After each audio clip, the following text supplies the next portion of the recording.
سوال کوي چې دا فرض مونږ چې مونږه کوو یا دا فرض چې څومره دي فرایض دا د الله دي او دا سنت چې مونږ کوو نو دا د پیغمبر دي.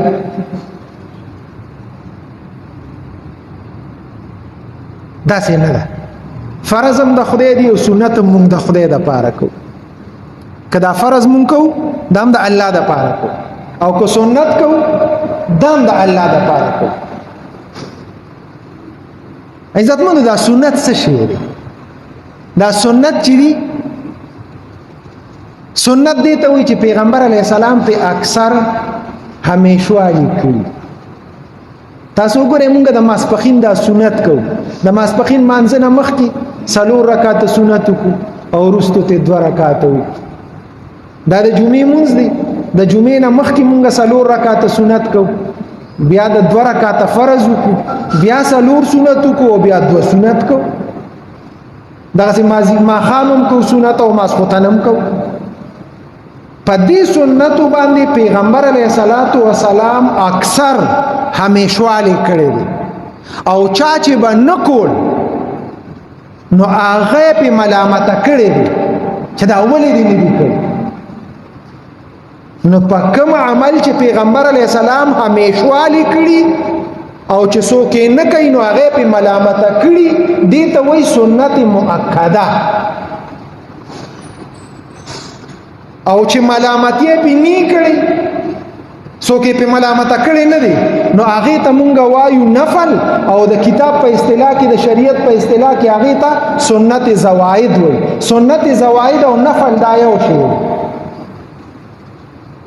هغه مونږه اشراق مونځ کوو یا د ماښام اوابین کوو د چاشت مونځ کوو دې ته وایي سنت زواید. دا که چا وکړل الله به اجر ورکړي، که چا ونه کړل ګناه پکې نشته. خو دا سنت مؤکده چې دي په دې پیغمبر علیه السلام خلک چې دی نو ملامته کړي دي چې دا کوې، که چا به ونه کړل نو هغه ته به یې ولې دې نه دي کړی. خو پیغمبر علیه السلام په اکثر همیشوالی کړی دی. همیشه یې نه دي کړی. یاد ساتئ ښه زما خبره ته سوچ کوئ.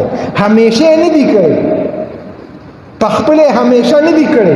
همیشه ولې نه کول؟ ځکه یې نه کول چې بیا فرض کېدل په خلق په امت باندې. نو همیشه یې نه دي کړی خو اکثر یې پې مداومت کړی دی، همیشه والی پې کړی دی. او چې چا به نه کول نو هغه ته به یې پې ملامتیا کوله، زورونه به یې پې ورکوله چې دا کوې. دا خبره دې دپاره کومه نن سبا ډېر خلک هغه سنت نه کوي.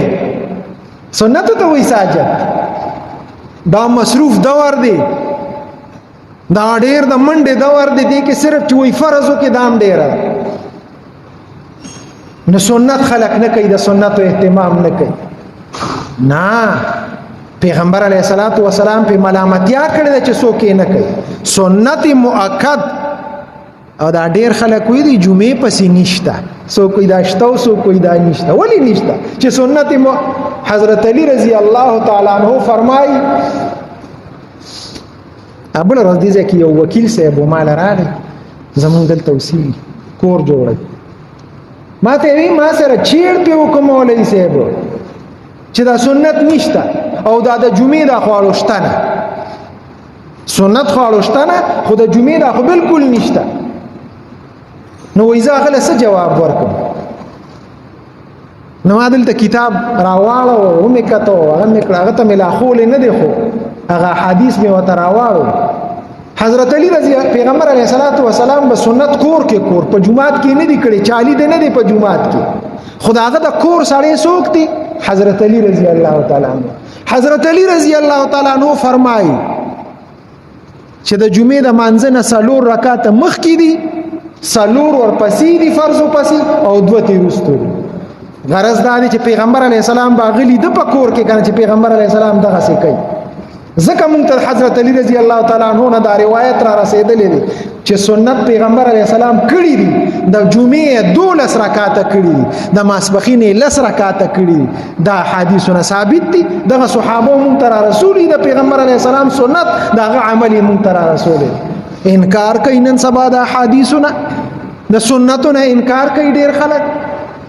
الله دې موږ دغه خلکونه محفوظ وساتي دغه عقیدونه دې الله محفوظ وساتي او الله دې زموږ صحیح عقیده نصیب وګرځي الله دې موږ په سنت طریقو باندې زموږ جون راولي الله دې هر قسم فتنو نه موږ محفوظ وساتي دعا